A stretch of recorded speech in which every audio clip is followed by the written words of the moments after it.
¿Te traigo agua? Sí, por favor.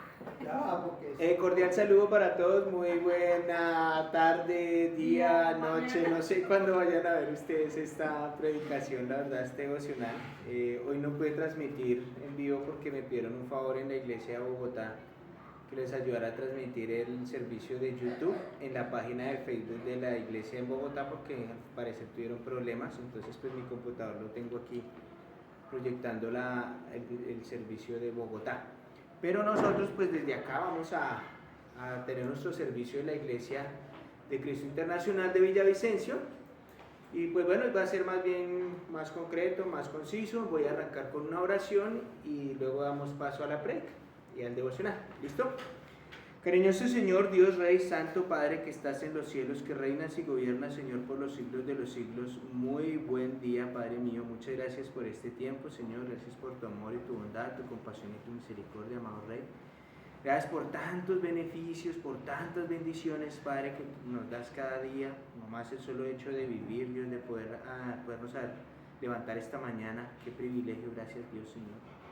Bendito seas tú, Padre mío, muchas gracias por todo, Padre. Te ruego, por favor, tomes control de mí por medio de tu Espíritu Santo, que seas tú quien dirija esta devocional, Señor, para llevar un mensaje claro y sincero a las personas que se conectan, Señor. Que seas tú hablando a través de mí, Padre, y pues que sea tu herramienta, Señor. Y te ruego por las personas que se conectan y que vayan a ver la prédica, Dios, que les ayudes en su corazón a entender y comprender el mensaje que tú nos quieres dar, Padre mío. Y aquí sí quiero confesar que la verdad vengo con mitad de la prédica preparada. Esta semana fue una semana muy complicada, no me quedó tiempo para prepararla bien, Señor. Esta mañana con tu ayuda tomé 2 horitas para avanzar algo en la prédica, pero vengo realmente, Señor, y soy consciente y lo confieso y pido perdón por ello. Vengo sin preparar la prédica, así que te ruego seas tú, Dios, a través de tu Espíritu quien hable a través de mí, Santísimo Rey, para que el mensaje llegue al corazón de cada uno sin que yo vaya a manipular las Escrituras, Padre. Gracias, Dios, te oro, ruego y doy gracias en el amado nombre de Cristo Jesús. Amén. Bueno. Listo. Ahora esta agüita por acá. Sí, como les decía y les pido perdón a todos ustedes, la verdad que fue una semana muy complicada. Tuvimos con mi esposa que entregar unos trabajos para la Fundación Esdras, una evaluación que todavía no hemos hecho. Tenemos hasta mañana para hacerlo. Y adicional tuve que la universidad también enviar algunas evaluaciones y ensayos, y fuera de eso mi trabajo para el laboratorio para el cual estoy ejerciendo mi labor, y la verdad no tuve el tiempo, no logré sacar el tiempo para poder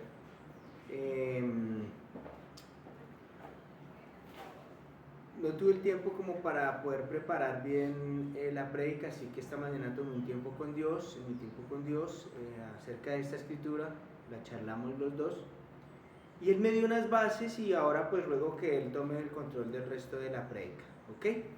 Bueno, nosotros venimos trabajando una serie que se llama En Él. El día de hoy, el tema para hoy se llama Edificados en Él, edificados en Él. Y para esto vamos a iniciar una escritura que está en la carta o en la epístola a los Colosenses. Carta a los Colosenses, o epístola a los Colosenses. Si activo el ahorro de batería, puede que algunas funciones estén limitadas. Bueno, que grave, no hay problema. Colosenses capítulo 1, versículo...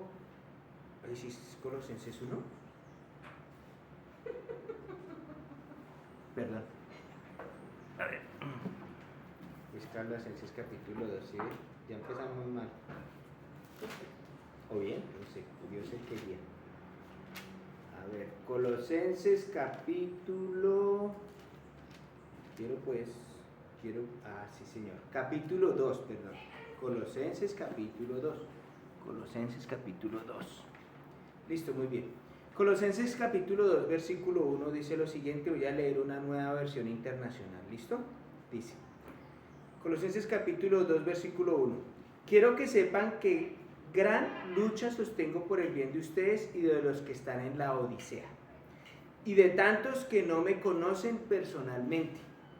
Quiero que lo sepan para que cobren ánimo, permanezcan unidos por amor y tengan toda la riqueza que proviene de la convicción y del entendimiento. Así conocerán el ministerio de Dios, es decir, a Cristo. en quien están escondidos todos los tesoros de la sabiduría y del conocimiento. Les digo esto para que nadie los engañe con argumentos capciosos.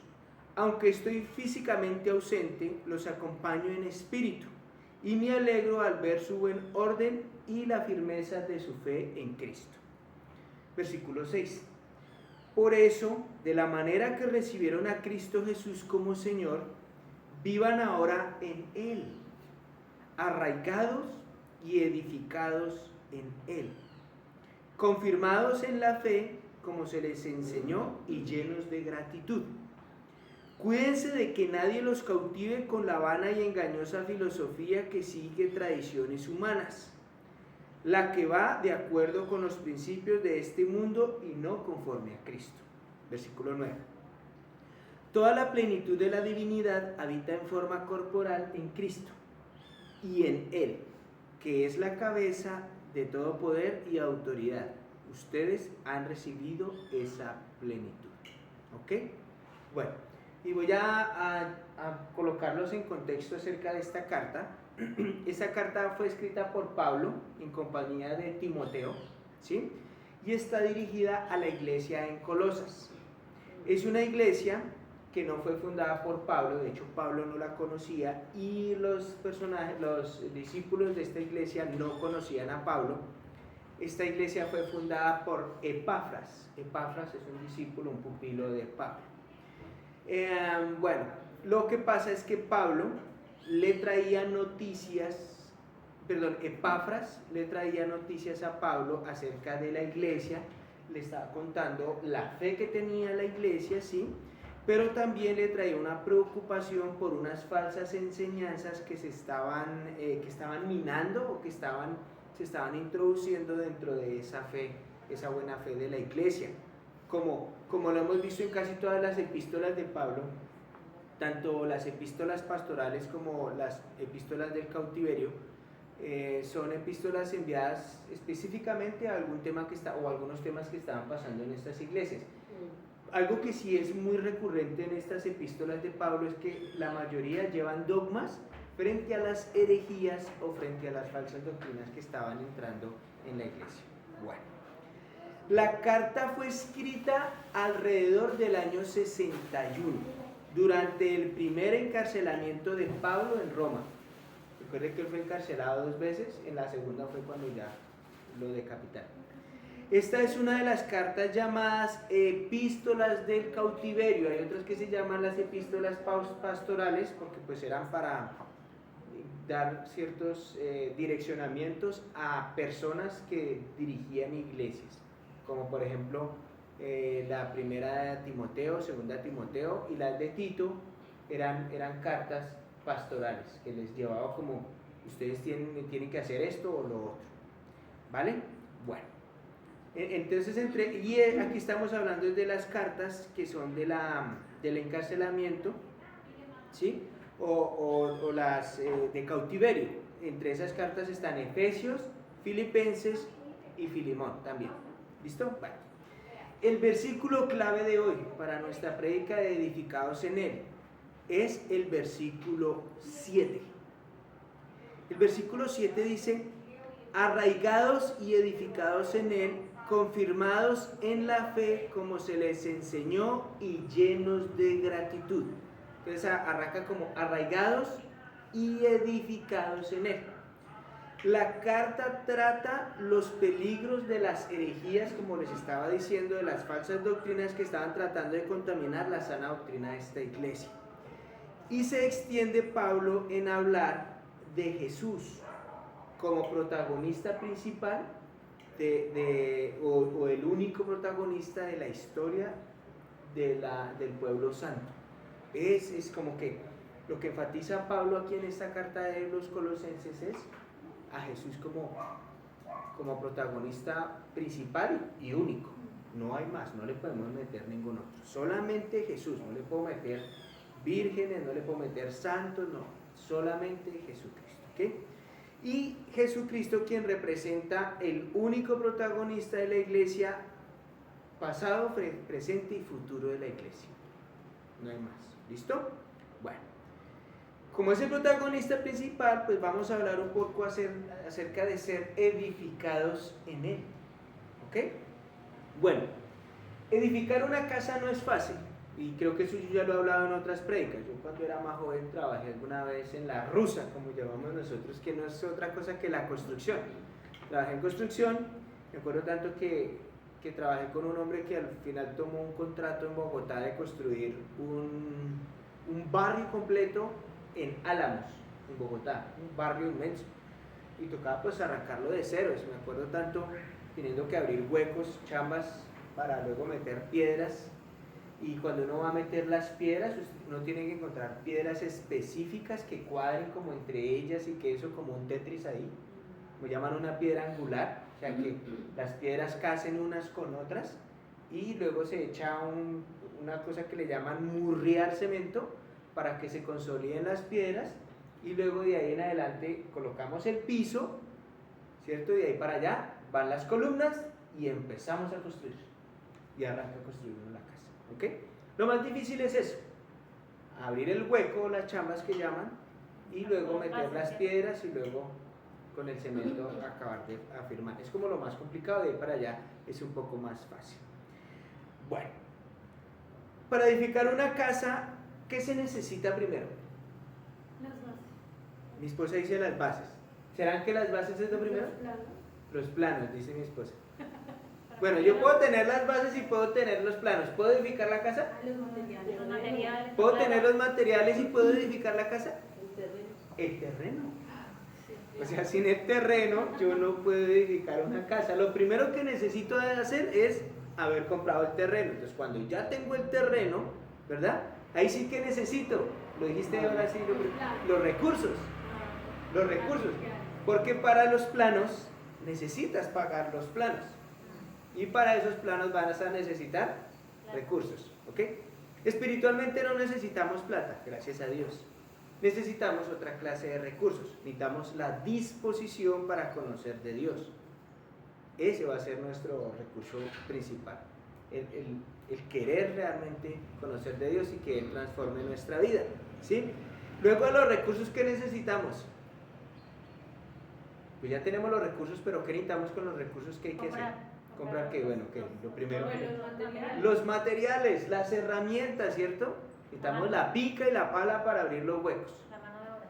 La mano de obra, muy bien. Los materiales y quién trabaje. La mano de obra.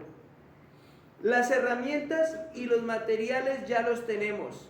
Dios nos los ofreció. Son el sacrificio de Cristo y la palabra de Dios. Esos son las herramientas y los materiales, el sacrificio de Cristo y la palabra de Dios. O sea, nos ahorramos ya algo, porque Dios nos ofrece los materiales, el sacrificio de Jesús y la palabra de Dios. ¿Ok? Bueno. Luego, el terreno. El terreno es nuestra vida. Nuestra propia vida va a ser el terreno donde vamos a construir esa casa. ¿Ok? ¿Y quién trabaja? Somos nosotros. Pero ¿quién nos acompaña en ese trabajo? El Espíritu Santo. Entonces no estamos trabajando solos. Construir una casa solo es muy complicado. Se necesita ayudantes. Y a veces digo yo, bueno, trabajamos no solos, trabajamos en compañía del Espíritu Santo. Ahora yo no sé si Él es nuestro ayudante o nosotros somos el ayudante de Él, ¿no? Pero de todas maneras, ya sea que Él sea nuestro ayudante o que nosotros seamos el ayudante del Espíritu Santo, lo importante es que Él trabaja con nosotros, que nos ayuda. ¿Y saben qué es lo bueno? Yo creo que nosotros trabajamos para Él. Porque el que tiene conocimiento de construir una casa con buena plomada y buen nivel es el Espíritu Santo de Dios, porque es Dios mismo, ¿no? Ok. Ya tenemos que el terreno es nuestra vida y que el Espíritu Santo es uno de los obreros o nosotros somos los obreros que le ayudamos al Espíritu Santo. Listo. Los recursos en nuestro caso es el tiempo que le dedicamos al trabajo, el que le dedicamos a nuestra relación con Dios y al estudio de la Biblia. Y quien trabaje, pues como les dije, somos nosotros y el Espíritu Santo. Y la disposición que tenemos para estudiar la Biblia. para entender a Dios y su voluntad y su propósito para nosotros. ¿Ok? Bueno, en este versículo, si se dieron cuenta, en el versículo 7 hay dos metáforas. Dice arraigados y edificados. ¿Sí? Arraigados, como el crecimiento de un árbol, y la expansión de un edificio, cuando dice edificados. Ambos crecen ¿para dónde? Para arriba. Un árbol no crece para abajo, un árbol crece para arriba. Para abajo crecen son sus raíces. Y en el edificio lo que dejamos abajo fueron las bases y los fundamentos. ¿Ok? Entonces ambos crecen para arriba. En nuestro caso, crecemos hacia Dios. ¿Listo? Que vamos a decir que está arriba. ¿Sí? Aunque el arriba que nosotros conocemos no significa el cielo o el universo. Realmente, ¿dónde se encuentra el cielo de Dios? Es una incógnita. Pues está en otra dimensión, no sé. No podría decir que está arriba de este cielo. Arraigados como buena semilla que fue sembrada. Cuando uno tiene buena semilla, esta se arraiga de tal manera que extiende sus raíces sobre toda la tierra y se va expandiendo por debajo de la tierra nutrida, que es la palabra de Dios lo que la nutre, ¿cierto? Y las raíces se van extendiendo a lo ancho y hacia lo profundo para poder extraer la mayor cantidad de abono, de nutriente, ¿sí? Y si mi vida espiritual tiene una raíz, esa raíz ¿hacia dónde se extiende? ¿Hacia dónde extiendo mi vida espiritual? ¿Hacia lo profundo de qué? ¿Y hacia lo ancho de qué? De la palabra de Dios. Las raíces de mi vida espiritual tienen que extenderse a lo profundo de la Biblia y a lo ancho de la Biblia. Yo no les estoy pidiendo, o Dios no nos pide que todos seamos teólogos o que estudiemos teología. Eso no lo está pidiendo Dios. Lo que está pidiendo Dios es que profundicemos en la Biblia, en su palabra, en lo más profundo y en lo más ancho, ¿sí? Para poder conocer la manera en que edificamos o la manera en que vamos creciendo en nuestro árbol espiritual, ¿sí? Ahora, las raíces se extienden a lo ancho y lo profundo del conocimiento de Dios, y como ya fueron echados los cimientos, en el caso de un edificio, sobre la piedra angular. ¿Cuál es la piedra angular? Cristo Jesús. ¿Ok? Nuestra vida espiritual deberá ir siendo edificada sobre estos cimientos. Entonces, cada piso que le vamos colocando a nuestro edificio espiritual tiene que ir cimentado en la piedra angular que es Cristo Jesús y en su sacrificio. Lo apropiado de un buen árbol, ¿sí?, es que dé buen fruto y que dé mucho fruto. En estos días, yo no sé si ustedes se han dado cuenta, estamos en cosecha de qué árbol, más que todo para esta temporada. ¿Saben de qué hay cosecha ahorita en el llano? De mangos. Estamos en cosecha de mangos. No sé si ustedes conocen un árbol de mango. Los árboles de mangos hay de varias clases dependiendo de la tierra y de los nutrientes donde fue sembrado. Hay árboles que llegan a medir 1, 2, 3 metros de altura, ¿cierto? Y hay árboles de mango que llegan a medir 10 metros de altura. Altísimo. Me acuerdo que una vez fuimos a Casillas y me acuerdo que Norita y su esposo nos llevaron ahí en Casillas, a las afueras de Casillas, a un lugar donde hay 2 árboles de mango gigantes. ¿Te acuerdas, Norita? No sé si tú te acuerdas. Una vez nos llevaron, fuimos con los chicos y todo. Hay 2 árboles gigantes que para poder abrazar los árboles toca coger las manos entre varias personas y poder rodearlo para poder abrazar los árboles. Y para poder bajar un fruto de ese árbol, toca lanzarle piedras o palos grandes para poder bajar un mango de esos, porque están muy arriba. Ella no se acuerda, yo me acuerdo muy bien. Es una imagen que tengo en mi mente, porque el día que yo conocí esos árboles, cuando me llevaron ellos, yo pensaba en esos árboles en lo que estoy pensando ahorita, en la forma en que debe estar mi vida espiritual. Y pensaba cómo serán las raíces de esos árboles gigantes. El árbol más grande que yo conozco es uno que está en una población allá en el Huila. Llaman creo que se llama, ¿no? Eso es un monstruo de árbol, porque eso es tan frondoso que cubre casi todo el parque, ¿no? Principal. Eso es un árbol gigante. Y estos árboles que me llevaron en la casilla son unos árboles de mango gigantes, grandes, muy grandes, altísimos. Y pensaba esa vez que me llevaron, así debe ser mi vida espiritual, un árbol de esta manera. Tan grande que yo digo que ese árbol no lo mueve nadie. Es más, yo creo que ese árbol, cuando hay tormentas, yo creo que a ese árbol le han caído rayos. Pues estoy seguro que no lo han, si le tumbaron una rama no han podido hacer más, porque es muy grande. Estos son 2 árboles que hay allá en la casilla. No sé si todavía existen, porque ya hace mucho tiempo no voy por allá. Pero pensaba yo, bueno, en esos árboles de mango que hay hoy en día, que estamos en cosecha aquí en los llanos orientales, y algo que he podido identificar en los frutos de los árboles de mango es que cuando los árboles están muy bajitos o más cerca de la tierra y uno coge un mango de estos mangos vienen pecosos, con pequitas, y muchos de ellos, cuando uno los muerde, tienen larvas, gusanos en su interior. Pero algo que he podido identificar en los árboles más altos, de los árboles más frondosos, cuando uno logra bajar un mango de esos mangos no traen pecas, esos mangos no traen gusanos. Y entonces, dentro de mi análisis, porque yo no soy un hombre agrónomo ni nada de esas cosas, es un análisis que hago desde mi poca conocimiento de agricultor que tengo, ¿cierto?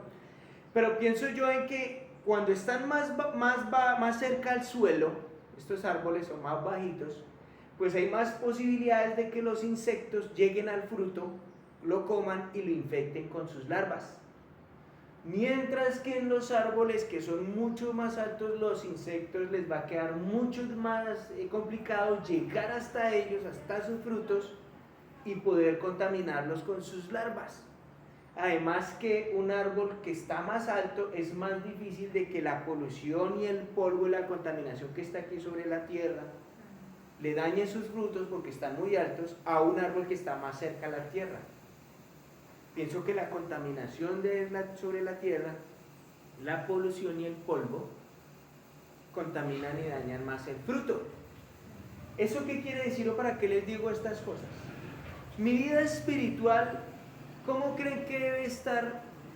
¿De qué altura o de qué tamaño debe estar mi vida espiritual para que no sea contaminada por la polución del pecado? Muy alta. Mi vida espiritual, mi árbol espiritual debe estar tan alto que allí no alcance ningún insecto ni ningún bicho de pecado que contamine mi fruto. Tiene que ser un fruto limpio, abundante, al 100 por 1, un buen fruto. Mientras que si mi árbol espiritual está muy bajito y muy al ras de la contaminación del pecado que hay en el mundo, mi fruto no va a ser bueno y tampoco va a ser abundante, va a ser más bien un fruto escaso. ¿Sí? Luego pensaba en la otra parte, acerca de, bueno, pareciera que Pablo está tratando de decirnos que nuestra vida espiritual debe ser como estos árboles altos, donde le quede más difícil a los insectos llegar a comerse los frutos o incrustar en ellos esas larvas que luego se volverán gusanos y que contaminarán ese fruto. También el hecho de estar más altos es más difícil que el polvo y la mugre los contaminen, ¿sí? A diferencia de lo que les estaba diciendo de que está más cerca al suelo. Por otro lado, Cristo echó los cimientos para construir una edificación diferente. Y me acuerdo el día que yo conocí de Dios y me dieron los estudios para bautizarme. Ese día que me dieron los estudios para bautizarme, me entregaron la piedra angular. Me dijeron, Carlos, esta es su piedra angular, ¿qué va a hacer con ella? Cuando yo reconocí la piedra angular que me mostraron en los estudios bíblicos, pues yo lo que les dije es, esta piedra angular va a servir para edificar mi casa y la voy a colocar acá como cimiento. Y ese día tomé la decisión de bautizarme. Y me bauticé y coloqué mi piedra angular, Cristo Jesús. De ahí para allá, Dios me ha permitido ir colocando piedras sobre esa piedra angular que váyanse acoplando y construir unos fundamentos. Les voy a confesar, a los 3 años de haber empezado mi casa espiritual se me cansó a tambalear. Y mi esposa es testigo de eso porque ya estábamos casados y la casa de ella también se alcanzó a tambalear. Espiritualmente casi nos vamos de la fe cristiana. ¿Recuerdas, amor? Pero afortunadamente, ¿sabe qué nos libró de que nuestra casa no se hubiera caído? ¿Qué creen que fue lo que no permitió que se cayera la casa? Muy bien, Junior. La piedra angular. La casa fue tambaleada 3 años después de habernos bautizado. Y era una casa unificada porque ya éramos un solo ser. Y ya me había casado con Laura. Y éramos un solo ser, o sea, éramos una sola edificación espiritual. Y la casa fue tambaleada. No se cayó porque habíamos puesto una piedra angular. Y esa piedra angular fue la que no nos permitió que se cayera la casa. Porque algunas personas se van de la fe.